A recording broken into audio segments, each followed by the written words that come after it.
Monday's case study around aged care placement. And if you have any questions, please do leave them in the comments in the Facebook group. I have a number of questions that have been pre-submitted by email, which we're going to go through at the end of the case study response. Like I said, if you do have any more questions that come up during the live, please add them in the comments. So I'm really happy to welcome you, Bianca. Thank you so much for joining us. And please tell us more about yourself and a little bit more about any solutions. All right, so I started out my career as a registered nurse and have been working with the elderly for over 30 years. So it's my passion, working with elders, and I love doing it. Working with Any Solutions I think today we're talking just about the aged care placement side of things, but it's only part of our services as a senior move management company. It is becoming a priority as we see people struggling not only with the physical moves from one place to the next, but also the challenges of locating a beautiful place to live, as well as that all of the stress to do with the paperwork and the financial planning around moving from one place to the next. It's becoming very popular as the web of aged care information is very confusing for the average person seeking placement and also their loved ones. As well as the information overload, our clients are often not familiar with the internet and have no experience with technology and really struggle to complete the myriad of forms involved with transitioning into residential aged care or even accessing support in their own home. Brilliant, thank you. And tell us, so in the case study we have John and Kath. Yes. A little bit about their situation and what they're experiencing. Okay, so John and Kath were referred to us by their package provider. They're both on. Well, Kath was on a level 4 package and John was on a level 2 package, which involves different funding amounts from the government. And Kath had a little bit of surplus left in her package, which we could utilise to support her to move from residential care into aged care. And the way that we did that is we went and visited them. We checked out their environment. Also, they were both Kath was in transitional care at the time and John was in hospital. So they'd been separated from each other for over 3 months. So our main aim was to get them back together as a couple to transition into aged care at exactly the same time, which is often a logistical nightmare, but we got there in the end. They're both alcoholics, they both smoked heavily, so that also had implications on where they were going to be situated. Not many nursing homes these days have smoking areas, so we just had to find the right place for them. Also, they were concessional clients, so they had no funding of their own to pay the deposit for residential care, so again, that limited them. So it was quite a challenging experience for all of us. Yeah, I can imagine. So how in the first question we talked about how would you support Kath and John in moving forward with their transition? So what support would you give them? So we would offer them physical support to move the items. We'd get the funding from the package, and we would help them to do the paperwork. We would make sure that all the items that they wanted to take with them were marked accordingly to go with them into the facility. Any items that they wanted donated, we donated. Any items they wanted sold, we do sell for them on their behalf. And we take a small commission from the sale of the items. And any items that they would like distributed to family, we actually distributed to the family as well. So yeah, it's quite involved. There's probably a lot of other stuff we do. We help them change all of their address kind of details and make sure that everybody's informed of their change. Yeah, that's awesome. So What would be the first questions that you asked John and Kath when you were regarding the type of facility? Because you mentioned that they had certain restrictions already anyway. What sort of questions would you ask them in addition to obviously make sure they had the right facility? So what their lifestyle is like, it's no point putting kind of a low socioeconomic person into a hotel-like environment because they're just not comfortable there. They feel really out of place. And even some of the kind of upmarket facilities do have concessional beds, but you know, we really have to look at the person themselves and understand from their point of view what's important to them, how they live their lives, what their history has been, and what their goals are for the future with their well-being and their health, and also kind of their end-of-life processes as well is very important. Yeah. So in terms of the move, how do you manage the logistics? So once you've established the facility that they're going to go to, what's the logistics and the process that happens from there? In their case, what we did was we took them home first because they both were out of their home environment. So we organised them to be transported to their home so they could sort out what items they wanted to keep, to sell, to dispose of, or to donate. And then we got a team in to pack their items. And then the day that they transitioned into residential care, we also went in and set up their rooms for them. And kind of between all of that, there was kind of notifying everybody of their changes of address. So it probably took us a good week and a half to actually get them into a comfortable position for us to say, yes, today's the day you're going to move into residential care, just to make sure that their well-being was priority and that they moved into an environment that felt like home. Yeah, brilliant. And then once they're actually there, do you have any follow-up from that? Yes, we love keeping in contact with our clients, and of course, kind of in the move, it's a very personal kind of environment because, you know, we're packing up people's lives, and it's, you know, it can be really emotional, and often people kind of get quite emotional around, is this all that's left of me, or, you know, this is all I have, and or I've got so much stuff and it's not going to fit in my room, and what's going to be a priority. So it can be a very emotional journey. So we do end up very close to them, and, you know, often kind of if they don't have family that are close, or they've never had children, you know, we often get the comments that, oh, you're just like the daughter or the son that I never had, or, you know, I ever wanted, because we form a really good close relationship to them. We do keep up with our clients. You know, we touch base with them regularly, every 3 months or so, and also when we're selling items on their behalf, we do kind of give them a running tally of what we've sold, and they do have a time limit on items that we are selling for them. So say within 3 months, if particular items haven't been sold, we then give them the decision whether they want to reduce the price heavily for quick sale, or whether they just want to donate the items or discard them. Yeah. I can imagine it must be, the relationship must be so important. It is, and the building of trust is huge. You know, we have to get that pretty much within the first hour or so that we meet the clients, because otherwise there's no point going on. Yeah, I can imagine. So in terms of managing the move, what other providers or stakeholders would you collaborate with to ensure that they have that smooth transition? So we work with social workers, usually in hospitals or sometimes out in the community. We work with package providers. We work with clinical teams, allied health providers, family. sometimes the State Administrative Tribunal or the Department of Justice if that person's under a guardianship order. So there's quite an extended list of people that we deal with. That's just a few.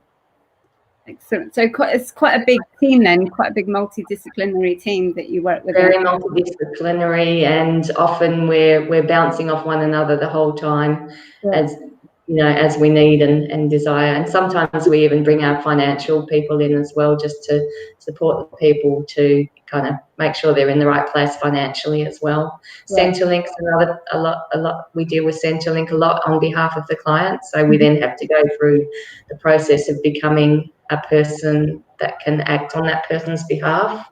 Yeah. Oh, that's so I can imagine it's such a huge transition, isn't it? So what recommendations would you make to empower Kath and John, both through the process and obviously when they're there as well? So we believe that all decisions must come from the client. And I often get questioned as to, especially with people living with dementia, around their capacity to make informed decisions around their health and well-being and their lifestyle. So we do have to advocate on behalf of the client often regarding that, because we do get a lot of conflict from families of, well, that person has dementia, so they can't make that decision.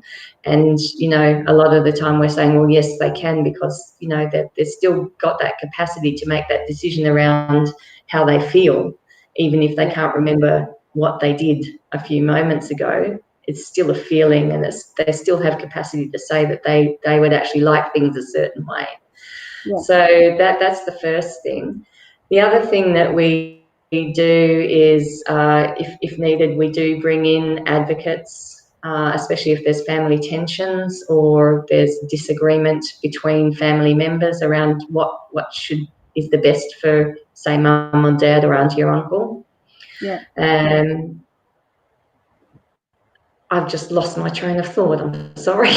Talking about having the advocates as well, because it's about the dignity of the individual client. Absolutely, yes, the dignity and the capacity of the client as well. Yeah, absolutely, yes. Yeah. So, and it's our legal duty of care to actually provide the best outcomes for the client. So, you know, we have to advocate on their behalf and also adhere to our code of ethics as the senior move manager. Yeah. So you follow quite a few rules and procedures. You've got a specific policies. Yes, we do. Yeah, we adhere to the aged care quality standards, and we also have the senior move manager's code of ethics as well. Excellent. Well, thanks so much for answering the case study questions. It was a really, really interesting case study, and it certainly highlights points, especially the point you made in the final question about the dignity, because we do have some extra questions, and thanks to everybody who has provided those questions to us by email in advance. And one of those questions was, who is the client? And you've already obviously established that you know, that the client is the elderly person or couple who are being moved. Yes, not the person who's paying the bill, which often gets quite confused. So yes, the client is the person that we're transitioning. Absolutely, always. Awesome. And another question that we had come in is, what communication methods would you usually use when coordinating the move? So obviously you've already mentioned the multidisciplinary team. Yeah. How do you communicate within that team? What methods do you use? So a lot of the time it's spent on the phone, via email, face-to-face, visiting the clients' homes, working with allied health teams, kind of around what environment the person's going into. So often it's kind of flitting from one place to the other, just getting to get the best results for the client. The other thing is that we're often kind of searching online regarding, you know, what's going to meet the client's needs in their next place, and whether we need to bring items from their home or whether there's going to be items in place. So a lot of it is just toing and froing, email, phone, physical attendance. Yeah. Awesome. Do you have many meetings, or did COVID impact on the situation at all? COVID didn't really impact on our situation in the physical sense, except for keeping the 1.5 or 2 metre distance, depending on what stage we were at. Yeah. And that became really hard for our clients, because all they want to do at the end of the day is give us a hug and say thank you. And that to not be able to hug a client is so hard for us, because a lot of the time the physical contact for the client is just the best thing that they ever get out of it. We're so emotionally involved with these clients that they just want to give us affection and say thank you, and to not be able to do that because of COVID, and especially with a person living with dementia that doesn't have that insight, is we sometimes broke the rules a little bit. I can actually imagine that if they've when they're losing so much of themselves and so much of their life, what they can give is a hug, and that's a way, something they can give back. And when that's taken away from them, it must be I can't think of the word, sort of restrictive. It's very restricting, but it also doesn't give them the opportunity to have that intimate touch and really get that emotional connection. A lot of the time these people are only being touched in kind of certain ways, and to not have the affection that they really yearn for, especially at the end of a stressful move, was really hard. And so we had to think of other ways to show our affections, and a lot of it was kind of like the namaste. That's kind of that was the closest thing that we could do to a hug, was give them the namaste. That's all we could think of. Yeah, the elbow touching didn't quite cut it. It doesn't seem to have the same impact, does it? No. So when you've got a big multidisciplinary team, who usually leads the project with a move? The senior move manager does. They're kind of like at the pinnacle of advocating for the client and on the client's behalf, and we are the voice for the client with the coordination, but we always work alongside the client as much as we can. So we kind of try and do all the kind of heavy background stuff without too much involvement from the client, but we're always got the clients on our shoulders, and getting their needs met. Yeah. So we're always if we don't know something, we don't assume. We always go back to the client and ask them what their thoughts are. Brilliant. You've frozen. Have I frozen on my back? You're back now. You're just a little bit bitsy. The joys of live technology. So the final question is around the communication style with John and Kath. I mean, obviously you mentioned about that importance of relationships and the hug at the end. Sort of how would you communicate? You mentioned as well about older people maybe not being so technologically aware. So how do you communicate with them? So with Kath and John, because Kath was living with dementia, we tried to make things as simple as possible with the most amount of information as possible. She was still very good at making her own health and wellbeing decisions. So what we tried to do was condense down the information that we had into a simple sentence or two that she could agree to.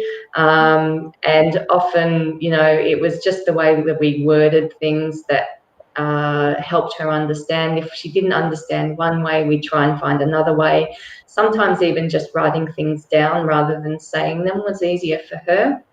Right. The other thing we did was gave them kind of stages of moves of as well as like what we were up to today. And we had the social workers at the hospital starting off the day with, today we're going to do, and the dot points. So she was aware of what was going on. John was fine. He had total capacity, but his physical restrictions were his main issue. So we had to make sure that he was on board with everything we were doing, so that he could explain to Kath, and also that he had the time to actually move himself around. So a lot of this is time consuming in the physical sense, because we have to be aware of the physical limitations of the client as well. Yeah. It's my final thing I'd like to ask you. So thanks to everybody that supplied questions. We've been through all the questions now. My final question for you, Bianca, is, I know you're very passionate about engaging people to come into the aged care industry and support young people who are entering. What would you say would be your main advice in terms of what young people need to do to prepare themselves to work in the industry? Okay, I'm going to guess kind of the last 3 or 4 words of that. It's raining really heavy here. Can you still hear me? Yes, I can. Yeah. Lovely. Okay, so if people are coming into the aged care environment, the first thing they need to do is understand that people of senior years are a little bit slower and a little bit less responsive to technology than we are. So we can't just rush around saying, here's an app to do this, or just jump on the web to do that, because they're just not physically capable to do that. We actually have to find other ways to do things.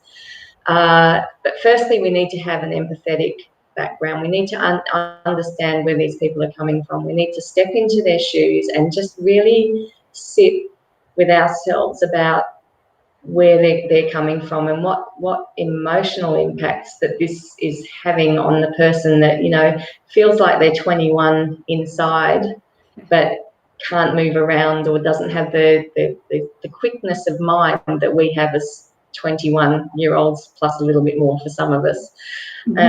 So yeah, just to really step into their shoes and have an understanding of, this is really stressful for this particular person, and they are humans. They're not clients or consumers, which everybody likes to call them these days. They're people, and it really makes a difference to actually acknowledge them as that. That's one of the biggest things I've got out of the most recent changes to aged care, is that the wording is to consumers or clients, but they do like to be called Mr. So-and-so or Mrs. such-and-such, or even their Christian names, if that's what they've said to call them. They don't like to be called clients or consumers, and they like to know that you're a human as well, and you really have to sit down with them and spend the time and take an extra 5 minutes, because the extra 5 minutes at the beginning will save hours at the end. Yeah. Awesome. That's really great advice. Thank you very much. We've come to the end of our actual live recording now. So we'll when the recording is complete, we'll upload, and we'll include the live recording within the end of week newsletter for anyone who has been unable to reach us today. Thank you very much, Bianca, and thanks for your fantastic advice.